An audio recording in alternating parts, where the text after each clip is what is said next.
Affordable elegance for springtime awaits you. Don't forget your indoor landscaping at Lastic Furniture and Discount Floor Coverings. Open 7 days a week at High and Charlotte Streets in downtown Pottstown. They cover every room in your house.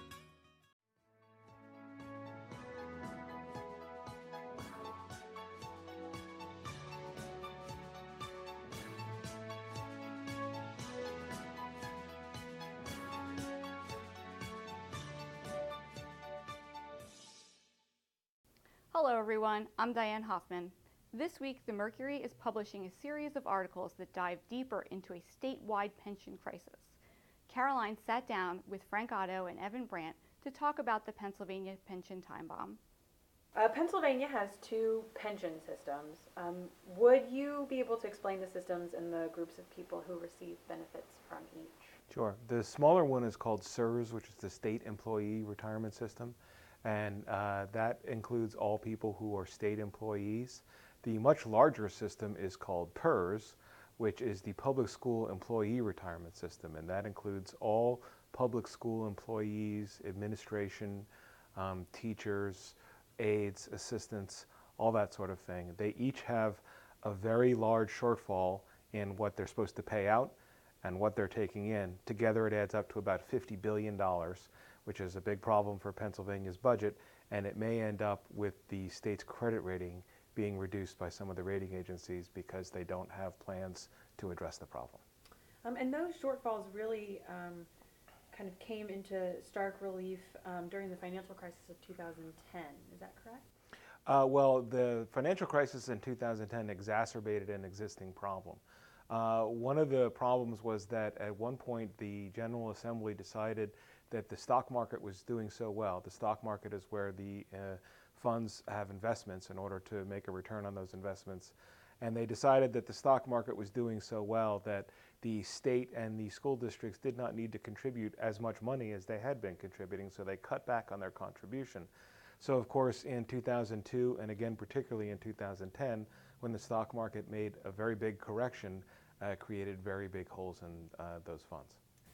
What are the options available for starting to close those pension gaps? Well, on the simple side, there are only two things you can do. You can either reduce the amount of money that's going out, or you can increase the amount of money that's going in. And whichever of those two that you choose, somebody's ox gets gored. If you try and reduce the amount of money that's going out, people, teachers who've been paying into the retirement system for 10, 15, 20, 30 years and have a guaranteed benefit would suddenly find themselves shortchanged for what they had been guaranteed. So of course the teachers unions aren't too crazy about that. But in order to increase the amount of money that goes in, usually you have to raise taxes, and that's something that local school districts, as they're putting their budgets together right now, are really grappling with, because this year I believe that they're supposed to be paying as much as 21% of their entire payroll into the pension fund to try and make up for the shortfall. Well, what will happen is more and more of the money that's raised locally, if this isn't resolved, more and more of the money that's raised locally will have to be poured into paying off the pension debt. So what that's going to mean is less money for resources in the classroom, less extras, fewer computers, field trips, whatever they can cut that is not already mandated by the state. The other thing it means is it will be very difficult for any school district to not raise taxes, but they can only raise taxes as high as the Act 1 index allows. And so that's going to mean, in all likelihood, a lot of cutting and a lot of property tax increases unless this gets resolved. I also spoke with Frank Otto about a local interim superintendent whose pension payoff might be an example of the current crisis. Frank, first tell me, who is Timothy Kirby? Kirby is the former superintendent at Upper Perkiomen School District. He retired in February 2012, and he was given a retirement package then by the school district. He's being brought back now because the current superintendent, or the superintendent that retired for medical reasons in December, was Elizabeth Janssen. Since then, they've had the assistant superintendent fill in as a substitute, but now they're bringing him back to be the interim per state law. You spoke with the Pennsylvania Auditor General about Kirby's salary and his pension. What did the auditor have to say about that? As far as his retirement package, The Auditor General called it excessive. He said that it was the school board, or another case of a school board rewarding an administrator instead of funneling money back into the classroom. Kirby disagrees with that characterization. He says that he didn't get anything too far above what he would normally get because of his contract, whether it's by Act 93 of the school code or just the way the Upper Perkiomen School District operates. He got 60 days of unpaid, he got 60 days of vacation that he didn't use. His contract allowed for 50, so he got 10 extra. So he's saying it's things like that it's not too far above what he would have gotten. In total, it would be if he were to go by the strictest of math, 5 days a week, every week up through that time, it would be in north of $130,000 for if he were to go until June 30th, 2015.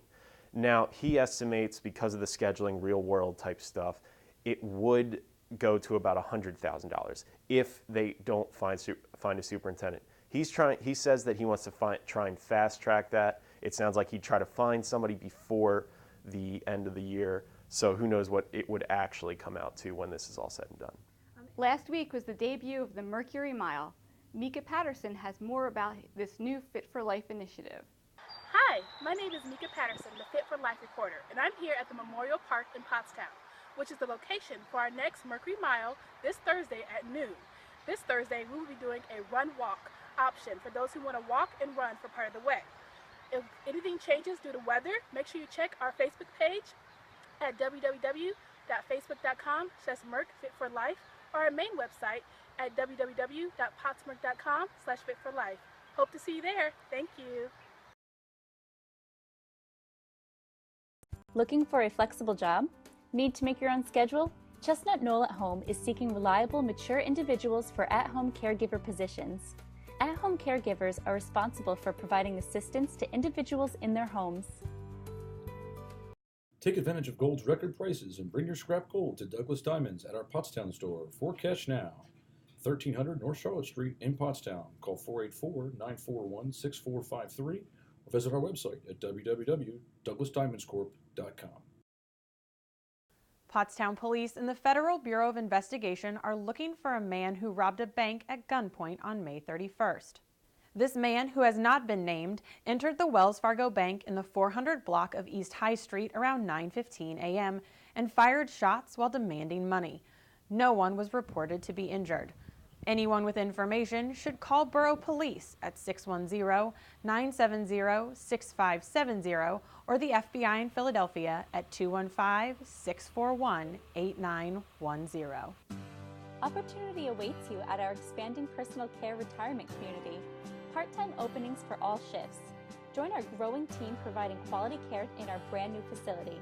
Apply today at Keystone Villa at Douglasville. The Pottstown area welcomed a new business last Friday. Manatawny Stillworks is a new distillery directly across the street from Sly Fox Brewery. Right now, the distillery pumps out vodka, unaged whiskey, and a double distilled rum. Caroline visited the distillery that is very proud to be in Pottstown. Manatawny Stillworks is the brainchild of Sly Fox owner John Giannopoulos, and patrons kept the bar busy buying drinks Friday night named after two settlers of Pottstown, John Potts and Thomas Rudder. Distillers used those two very important names because they said they are proud to be in the borough. Urban Henry Equip Incorporated is now offering special discounts and financing on Kubota and Cub Cadet equipment. Also, be prepared when the power goes out with a Generac generator from Urban Henry, located in New Berlinville.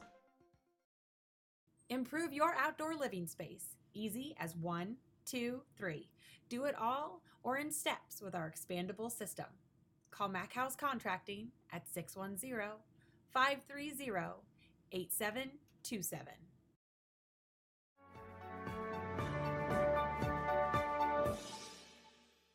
2014 has been a banner year for Pioneer Athletic Conference baseball teams, bringing the conference unprecedented success in the past 2 weeks. Pac-10 champion Methacton and Boyertown faced off in the District 1 4A championship last Friday. In the 30 years prior, the district final had never featured two Pac-10 opponents. The Warriors had the number of the Bears again in the pair's 4th meeting of the season, getting a complete game pitching performance from right-hander John Wiedmeyer, while third baseman Kyle Lowry and the Warriors' bats broke out in a 3-run 5th inning that gave Methacton a 7-3 win and its first District 1 championship. A day earlier, the Pope John Paul II baseball team won its first district championship in Class 3A with a 3-2 win over Harriton in the final. The Golden Panthers got a 1-2 pitching punch from ace Josh Lafferty and reliever Dan Zarowski in the win. The 3 aforementioned teams, plus the Springford baseball and softball teams, all qualified for the PIAA championships, which began Monday. With its 5 qualifiers, the Pac-10 had a 3-for-5 day, watching the Methacton, PJP, and Springford baseball teams advance to the 2nd round, while the Boyertown baseball team and Springford softball team saw their seasons come to an end. The Pioneer Athletic Conference League office this week released the all Pac-10 track and field, all academic, and citizen athlete teams. Special recognition is deserved by Boyertown's Emma Morgan, Methacton's Owen McHugh, Owen J. Roberts, Christian Wood, Perkiomen Valley's Alicia Losino, and Upper Perkiomen's Adam Nye, all of whom were named to the academic and citizenship teams. To find all the spring sports all Pac-10 teams and for continuing coverage of the PIAA playoffs, go to GameTimePA.com. McConnell's Refrigeration has a huge inventory of refurbished refrigerators and restaurant equipment. Local delivery is $25. We service all makes and models. Call Rob at 610-469-6107. Don't wait any longer. Start saving money on your heating bill when you heat your entire home, water, and more with the safe, comfortable heat of a central boiler outdoor furnace. Call Keeler Service Center at 215-723-8445 or visit KeelerServices.com.